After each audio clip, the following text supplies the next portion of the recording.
నమస్తే, welcome to Bharati TV. నేను బాపయ్య. ప్రస్తుతం విశాఖ స్టీల్ ప్లాంట్ మీద చాలామంది చాలా ప్రేమ కురిపిస్తున్నారు. అది ఎలాంటి ప్రేమ అంటే సవతి తల్లి ప్రేమ. సవతి తల్లి సొంత బిడ్డని ఎలా చూస్తుంది, తన సవతి కొడుకుని లేకపోతే సవతి కూతురునో ఎలా చూస్తుంది అనేది అందరికీ తెలుసు.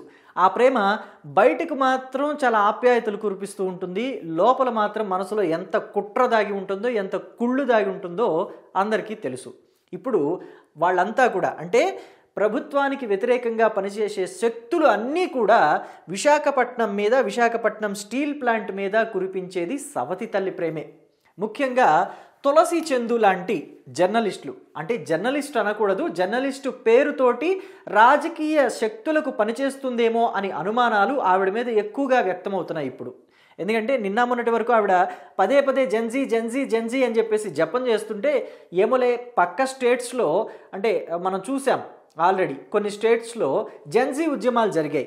ఆ జెన్జీ ఉద్యమాల వల్ల ప్రభుత్వాలు కూడా మారిపోయాయి. మరి అక్కడ ప్రభుత్వాలు మారాయి, ఇక్కడ ప్రభుత్వాలు సెటరేట్ అవ్వకపోతే ఇక్కడ కూడా జెన్జీ ఉద్యమాలు వస్తాయని చెప్పేసి చెప్తుందేమోలే, పక్క కంట్రీస్లో జరుగుతున్నాయి కాబట్టి అని చెప్పేసి మనం సరిపెట్టుకున్నాం. కానీ ఇప్పుడు ఆవిడ విశాఖ స్టీల్ ప్లాంట్ మీద కూడా పడింది.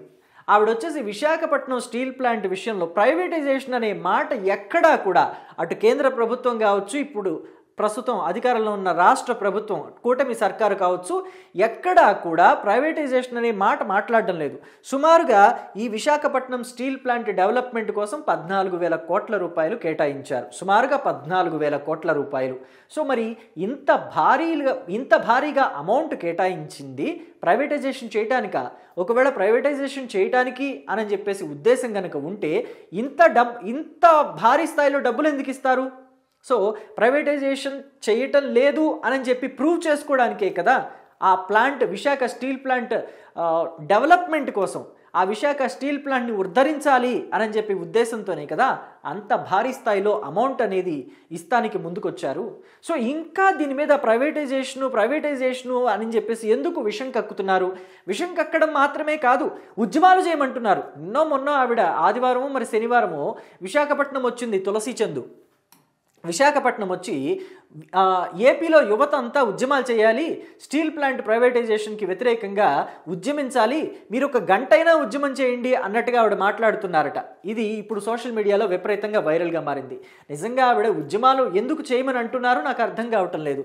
విశాఖపట్నం స్టీల్ ప్లాంట్ ప్రైవేటైజేషన్ అనే మాట ఎప్పుడు మొదలైంది? అసలు ఆ మాట 2021లోనో 2022లోనో తెర మీదకి వచ్చింది. కేంద్ర ప్రభుత్వం దాన్ని ప్రైవేటైజేషన్ చేస్తామని చెప్పింది. అప్పుడు బీజేపీ కేంద్ర ప్రభుత్వం, అధికారంలో ఉన్న ప్రభుత్వం, ఇప్పుడు కూడా కేంద్ర ప్రభుత్వం బీజేపీ అంటే ఎన్డీఏ కూటమి అధికారంలో ఉంది. ఎన్డీఏ కూటమి ప్రైవేటైజేషన్ చేస్తామని చెప్పినా దాన్ని కొంతకాలం తర్వాత ఆ నిర్ణయాన్ని ఇప్పుడు వెనక్కి తీసుకున్నారు. 2024 ఎన్నికల తర్వాత ఆ నిర్ణయాన్ని వెనక్కి తీసుకున్నారు. అయితే ప్రైవేటైజేషన్ చేస్తాము అని చెప్పినప్పుడు ఈవిడ ఎక్కడ నిద్రపోయారు? ఈవిడ ఏ గుడ్డి గుర్రాల పళ్ళు తోమారు, ఏ గాడిదలు కాశారు అని చెప్పేసి జనం మాట్లాడుతున్నారు. ముఖ్యంగా విశాఖవాసులు మాట్లాడుతున్న మాటలు ఇవి.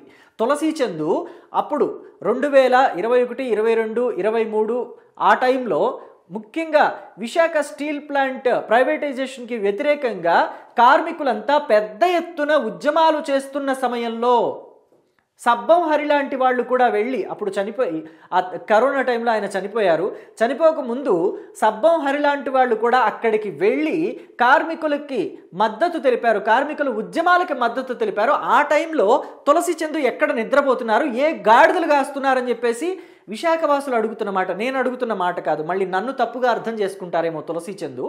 సో మరి తులసి చందు ఆ విషయానికి కూడా సమాధానం చెప్పాలి. అప్పుడు ఏం నిద్రపోయారు, ఎక్కడ గాడిదలు కాశారు అని చెప్పి విశాఖవాసులు, ముఖ్యంగా ఏపీ ప్రజలు అడుగుతున్న ఆ ప్రశ్నలకు కూడా సమాధానం చెప్పాలి. ఇకపోతే విశాఖపట్నం స్టీల్ ప్లాంట్ ప్రైవేటైజేషన్ వెనుక జగన్మోహన్ రెడ్డి కుట్రలు కూడా ఉన్నాయి అని చెప్పేసి ఒక రిటైర్డ్ ఐఏఎస్ ఆఫీసర్ మీడియా ముఖంగా ఒక విషయాన్ని కూడా వెల్లడించారు. జగన్మోహన్ రెడ్డి విశాఖ స్టీల్ ప్లాంట్ ఉన్న ప్రాంతాన్ని మొత్తాన్ని కూడా ప్రైవేటైజేషన్కి ఇచ్చేసి ఆ తర్వాత అక్కడ ల్యాండ్ అంతా కూడా తీసేసుకుని రాజధాని నిర్మించాలనుకున్నారు అని చెప్పేసి ఆయన మాట్లాడిన మాటలు ఇప్పటికీ కూడా సోషల్ మీడియాలో ఉన్నాయి. ఆ మాటల్ని నిన్నెందుకని అక్కడ ఆవిడ ప్రస్తావించలేదు అని చెప్పేసి ఏపీ ప్రజలు అడుగుతున్నారు, అలాగే విశాఖవాసులు కూడా అడుగుతున్నారు. తులసి చందు మరి ఆ మాటలు ప్రస్తావించలేదు అని అంటే ఇప్పుడు ఆవిడ ఉద్యమాలు చేయండి, విశాఖ స్టీల్ ప్లాంట్ ప్రైవేటైజేషన్కి వ్యతిరేకంగా ఉద్యమించండి అని రెచ్చగొడుతున్నారు అంటే ఏ రాజకీయ లబ్ధి కోసం ఆవిడ అలా మాట్లాడుతున్నారు, ఎవరి దగ్గర డబ్బులు తీసుకుని ఆవిడ అలా మాట్లాడుతున్నారు అని చెప్పేసి బయట నుంచి మాటలు వినిపిస్తున్నాయి. ఈ మాటలు నా మాటలు కాదు, బయట నుంచి వినిపిస్తున్న మాటలు. మరి ఆ మాటలకు కూడా తులసి చందు సమాధానం చెప్పాలి కదా. మరి తులసి చందు ఈ వీడియో చూడాలి, ఆవిడ అలాంటి మాటలన్నిటికీ కూడా సమాధానం చెప్పాలి అని చెప్పేసి నేను కోరుకుంటున్నాను. మీరు కోరుకుంటున్నారా లేదా? మీ అభిప్రాయాన్ని కమెంట్ బాక్స్లో చెప్పండి. అలాగే విశాఖపట్నం స్టీల్ ప్లాంట్ మీద సడన్గా ఇప్పుడు తులసి చందుకి ఎందుకింత ప్రేమ పుట్టుకొచ్చింది?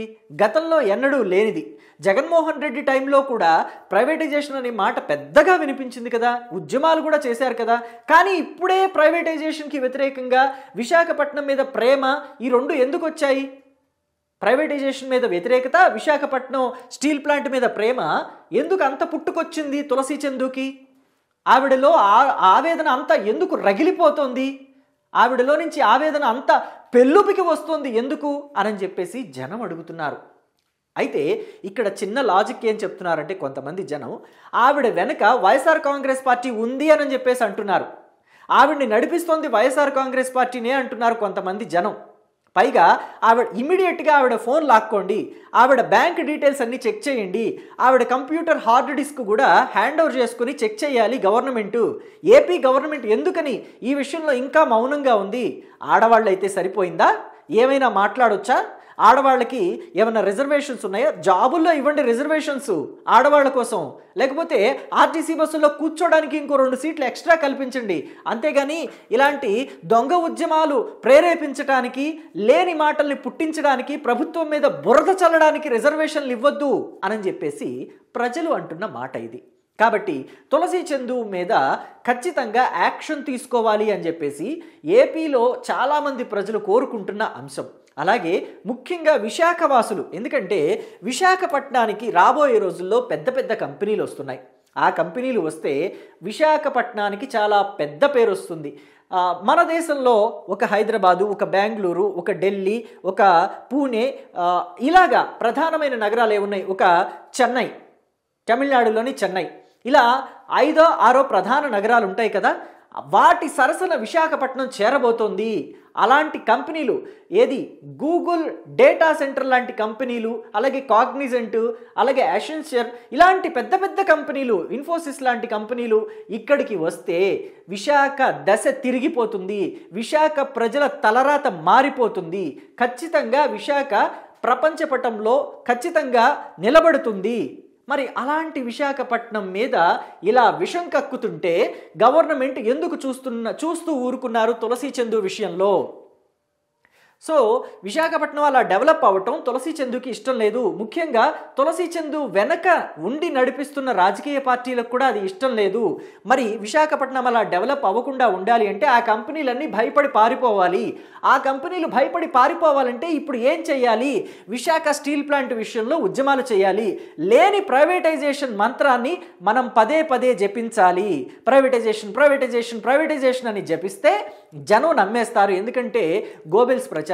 ఒక అబద్ధాన్ని పదే పదే చెప్తే 10 సార్లు 10 మంది దగ్గర, 100 సార్లు 100 మంది దగ్గర, 1000 సార్లు 1000 మంది దగ్గర, 1,00,000 సార్లు 1,00,000 మంది దగ్గర చెప్తే ఖచ్చితంగా చస్తారా? నమ్మకేం చేస్తారు? నమ్ముతారు, ఖచ్చితంగా నమ్ముతారు. అందుకే తులసి చందు ఇన్నిసార్లు ప్రైవేటైజేషన్ మంత్రాన్ని జపిస్తోంది. పైగా జనాల్ని కూడా ఉద్యమాలు చేయమని ప్రేరేపిస్తోంది. లేని ప్రైవేటైజేషన్ కోసం ఉద్యమం చేయమని ఆవిడ పోరాడుతోంది అని అంటే, ఆవిడ ఇలాగా అబద్ధాలని ప్రచారం చేస్తోందంటే ఎందుకు చేస్తోంది, ఆవిడ వెనక ఎవరున్నారు అనే విషయాన్ని ఖచ్చితంగా చెక్ చేయాలి, ఇన్వెస్టిగేషన్ చేయాలి అని చెప్పేసి చాలామంది డిమాండ్ చేస్తున్నారు. పైగా ఆవిడ ఇంకొక మాట కూడా చెప్పారు విశాఖపట్నం వచ్చినప్పుడు. విశాఖపట్నం స్టీల్ ప్లాంట్ ప్రైవేటైజేషన్ సమయంలో ఏవైతే ఈ ప్రైవేటీకరణ అనేది విశాఖపట్నం స్టీల్ ప్లాంట్ ఒక్కదానికే కాదు, దేశంలో మిగతా 3 అంటే దీంతో పాటుగా ఇంకొక 3 స్టీల్ కంపెనీల పరిశ్రమల్ని ప్రైవేటైజేషన్ చేస్తాము అని చెప్పేసి కేంద్ర ప్రభుత్వం అనౌన్స్ చేసింది. కానీ దీన్ని ఒక్కదాన్నే ప్రైవేటైజేషన్ చేస్తున్నారు, మిగతా 3టిని వదిలేశారు అని అంటున్నారు. కానీ విశాఖపట్నంతో పాటు ఆ మిగతా 3 ఏంటి అనేది మాత్రం చెప్పడం లేదు. ఏదో ఒక పేపర్ మాత్రం రిలీజ్ చేస్తున్నట్టున్నారు ఆవిడ. దాంట్లో ఆ 3 లేవు, కేవలం విశాఖపట్నం మాత్రమే ఉంది. మిగతా 3 లేవు, 4 ఉండాలి, విశాఖపట్నం ఒకటే కనిపిస్తుంది ఆ జీవోలో, మిగతా 3 ఏవీ లేవు అని చెప్పేసి అనేక మంది అంటున్నారు ఆవిడ రిలీజ్ చేసిన పేపర్ చూసి. కాబట్టి దాని మీద కూడా తులసి చందు ఎందుకు అలా అబద్ధం ఆడారనే విషయాన్ని ఇన్వెస్టిగేషన్ చేయించాలి. పైగా ఇంకొక విషయం ఏంటంటే, ఆవిడ ఎక్కడా కూడా వైఎస్ఆర్ కాంగ్రెస్ పార్టీ పేరెత్తకుండా విశాఖపట్నం స్టీల్ ప్లాంట్ ప్రైవేటైజేషన్ అనే మంత్రాన్ని యథాలాపంగా జపించేశారు. అసలు ఏమాత్రం ఆలోచించలేదు, ఎక్కడా కూడా వెనక ముందు ఆలోచించకుండా అబద్ధాన్ని చాలా కాన్ఫిడెంట్గా, చాలా నిక్కచ్చిగా, చాలా నిబద్ధతగా చెప్పేశారు. అబద్ధం అనే దాన్ని చాలా నిబద్ధతగా, చాలా కాన్ఫిడెంట్గా చెప్పేశారు. మరి ఆ అబద్ధం విషయంలో ఎందుకని ప్రభుత్వాలు ప్రశ్నించడం లేదు? అసలు ముందు టీడీపీ జనసేన ఏం చేస్తున్నాయి? ఆవిడ అంత మాట్లాడితే ఒక్కళ్ళన్నా వెళ్ళి కేసు పెట్టారు ఆవిడ మీద. కానీ ఆవిడ మాత్రం ఏమంటోంది, నేనేదన్నా వీడియో చేస్తే కింద నన్ను బూతులు తిరుగుతూ కామెంట్లు పెడుతున్నారు, నేను సజ్జనార్కి వెళ్ళి కంప్లైంట్ చేస్తాను అని అంటుంది. ఎన్కౌంటర్ చేపిస్తారా కమెంట్లు పెట్టిన వాళ్ళని? మరి మిమ్మల్ని ఏం చేయాలి? మీరు ఇన్ని మాటలు మాట్లాడుతున్నారు కదా, అబద్ధాలు మాట్లాడుతున్నారు కదా, లేని ప్రైవేటైజేషన్ గురించి మీరు జపం చేస్తున్నారు కదా, ప్రైవేటీకరణ చేస్తున్నారు స్టీల్ ప్లాంట్ని, ప్రైవేటీకరణ చేస్తున్నారు స్టీల్ ప్లాంట్ని. మొన్నటికి మొన్న పీపీపీ విధానంలో మెడికల్ కాలేజీలు కడతానన్న విషయం మీద కూడా మీరు అలాంటి అబద్ధాలు ఆడారు కదా తులసి చందు. మరి మిమ్మల్ని ఏం చేయాలి? మీరు సజ్జనార్కి కంప్లైంట్ ఇస్తానంటున్నారు, మిమ్మల్ని బూతులు తిడుతున్నారు అని చెప్పేసి మీ మనసు బాధపడిపోయింది, మీరు వేదనకి గురయ్యారు, మనోవేదనకి లోనయ్యారు, క్షోభపడ్డారు, అన్నీ పడ్డారు. కానీ రాష్ట్ర ప్రజలు ఏం పడాలి? మీరు ప్రైవేటైజేషన్ అని అబద్ధాలు చెప్తున్న వాటి మీద, రాష్ట్ర ప్రజల్ని తప్పుదావ పట్టిస్తున్న మీద, రాష్ట్ర ప్రతిష్ట దెబ్బతింటున్న దాని మీద మిమ్మల్ని ఏం చేయాలి? మీ మీద ఎన్ని కేసులు పెట్టాలి? అంటే తెలుగుదేశం పార్టీ వాళ్ళు, జనసేన వాళ్ళు మొద్దు నిద్రపోతున్నారు కాబట్టి, వాళ్ళు మిమ్మల్ని చూసి చూడనట్టు వదిలేస్తున్నారు కాబట్టి మీ ఆటలు సాగుతున్నాయి అనుకోవాలా అని చెప్పేసి రాష్ట్ర ప్రజలు మాట్లాడుకుంటున్నమాట. సో మరి ఇది మీ దాకా వచ్చిందో లేదో, మరి మీ దాకా రావాలి అని చెప్పేసి కోరుకుంటూ నేను ఈ వీడియో చేస్తున్నాను అనమాట. మరొక చిత్రమైన అంశం ఏంటంటే, ఆవిడ వైఎస్ఆర్ కాంగ్రెస్ పార్టీకి పనిచేస్తున్నారు, తెలుగుదేశం పార్టీకి వ్యతిరేకంగా పనిచేస్తున్నారు, జనసేన పార్టీకి వ్యతిరేకంగా పనిచేస్తున్నారు, కూటమికి వ్యతిరేకంగా పనిచేస్తున్నారు. ముఖ్యంగా ఆవిడకి బీజేపీ అంటే పడదు అని చెప్పేసి చెప్పడానికి ఇంకొక చిత్రమైన ఉదాహరణ ఏంటంటే, 2004 నుంచి 2009 వరకు, అంటే రాజశేఖర్ రెడ్డి బ్రతికున్నంత వరకు కూడా, 2004 నుంచి రాజశేఖర్ రెడ్డి ఎప్పటి వరకైతే బ్రతికున్నారో చివరి రోజు వరకు, ఆ చివరి రోజు వరకు కూడా ఆయన విశాఖ స్టీల్ ప్లాంట్ విషయంలో ఆయన చేసిన ద్రోహం గురించి ఏమైనా మాట్లాడారా తులసి చందు? రాజశేఖర్ రెడ్డి ఓబులాపురం మైనింగ్ కంపెనీకి ఓబులాపురం గనుల్ని కట్టబెట్టారు కదా గాలి జనార్దన్ రెడ్డి కోసం. ఆయన చైనాకు అమ్ముకున్నాడు ఆ ఐరన్ ఓరు. మరి అప్పుడు ఎందుకు ఆ విషయాన్ని ఎందుకు ప్రస్తావించలేదు? మొన్న ఆదివారం రాజశేఖర్ రెడ్డి ద్రోహం చేశాడు, జగన్మోహన్ రెడ్డి ద్రోహం చేశాడు, ఇప్పుడు చంద్రబాబు కూడా ద్రోహం చెయ్యాలని చూస్తున్నాడు అని చెప్పేసి ఎందుకు మాట్లాడలేదు? కేవలం ఆంధ్రప్రదేశ్ రాష్ట్ర ప్రభుత్వము, బీజేపీ, ఎన్డీఏ గవర్నమెంట్, అలాగే కూటమి సర్కారు ఇక్కడ విశాఖ స్టీల్ ప్లాంట్ని ప్రైవేటైజేషన్ చేయాలని చూస్తున్నాయి, ప్రైవేటీకరణని ఆపాలి, ఉద్యమం చేయండి అని చెప్పేసి ఎందుకు మాట్లాడుతున్నారు? అప్పుడు రాజశేఖర రెడ్డి పేరు చెప్పాలి, జగన్మోహన్ రెడ్డి పేరు చెప్పాలి, వాళ్ళిద్దరు పేర్లు కూడా చెప్పాలి కదా. చెప్పలేదు అంటే తులసి చంద్ వెనక ఎవరుండి నడిపిస్తున్నారు అనుకోవాలి అని చెప్పేసి ఇక్కడ ఏపీలోని ప్రజలు, అలాగే తెలుగుదేశం పార్టీ, జనసేన పార్టీ వాళ్ళు కూడా మాట్లాడుకుంటున్నారు. ముఖ్యంగా విశాఖపట్నం ప్రజలు మాట్లాడుకుంటున్నారు. ఎందుకంటే విశాఖపట్నానికి రాబోయే రోజుల్లో పెద్ద పెద్ద కంపెనీలు వస్తాయి.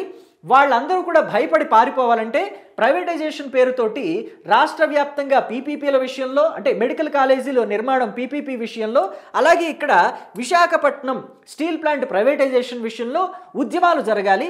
రాష్ట్ర వ్యాప్తంగా ఎక్కడా కూడా ముఖ్యంగా విశాఖపట్నంలో కంపెనీలు పెట్టడానికి ఎవరు ముందుకు రాకూడదు. ఈ ఉద్యమాలు చూసి వాళ్ళంతా పారిపోవాలి, సర్కారుకు చెడ్డ పేరు రావాలి, విశాఖపట్నం నాకిపోవాలి. ఇది తులసి చందు ముఖ్య ఉద్దేశం అని విశాఖ ప్రజలు మాట్లాడుకుంటున్నారు. మొన్న విశాఖ ఈవిడ వెళ్ళొచ్చిన దగ్గర నుంచి విశాఖ అంతా కూడా ఇదే మాట అంట. సో నాకు ఇంటర్నల్గా అందిన సమాచారం లేండి, మరి తులసి చందుకి అందిందా లేదా? ఎందుకంటే ఆవిడ స్వయం ప్రకటిత మేధావి కదా. సో మరి అలాంటివన్నీ మేధావులు పక్క చెవి అంటే మనమంతా ఈ చెవి నుంచి ఈ చెవిలోకి వదిలేస్తూ ఉంటాం మనకు అవసరం లేని అంశాలని, మనం మామూలు జనం కాబట్టి. ఎందుకంటే పెద్దవాళ్ళు అంటారు ఈ చెవితో విని ఈ చెవితో వదిలేయరా అని. కానీ తులసి స్వయం ప్రకటిత మేధావి కదా, ఈ చెవిలో నుంచి అసలు ఈ చెవిలోకి రానిదు, ఇటు నుంచి ఇటే పంపించేస్తుంది. సో మరి ఆవిడ అటు నుంచి అటే పంపించిందేమో, పంపించకుండా అవి చెవిలోకి పంపిద్దాము విషయం అని చెప్పేసి నేను ఈ వీడియో చేశాను అనమాట. సో మీరేమనుకుంటున్నారు? తులసి చందు కేవలం వైఎస్ఆర్ కాంగ్రెస్ పార్టీకి లబ్ధి చేకూర్చడానికే ఆవిడ విశాఖపట్నం వెళ్ళి ప్రైవేటైజేషన్ మీద మాట్లాడింది అనుకుంటున్నారా, లేకపోతే నిజంగానే ప్రైవేటైజేషన్ ఉందనుకుంటున్నారా? ఒకవేళ నిజంగానే ప్రైవేటైజేషన్ ఉందనుకుంటే విశాఖ స్టీల్ ప్లాంట్కి 14,000 కోట్ల రూపాయల లబ్ధి ఎందుకు చేకూర్చింది కేంద్ర ప్రభుత్వం, ఇటు రాష్ట్ర ప్రభుత్వం రెండూ కలిపి 14,000 కోట్ల రూపాయల నిధులు ఎందుకు కేటాయించాయి? ప్రైవేటైజేషన్ చేయదలుచుకుంటే చేసేయచ్చు కదా, ఇప్పటివరకు ఎందుకు ఆగారు? ఒకవేళ ప్రైవేటైజేషన్ చేయదలుచుకుంటే గవర్నమెంట్ని ఎవరు ఆపలేరు. గతంలో జగన్మోహన్ రెడ్డి ఆపగలిగాడా? ఆపలేకపోయాడు కదా. ఇప్పుడు ఎందుకు చేయటం లేదు?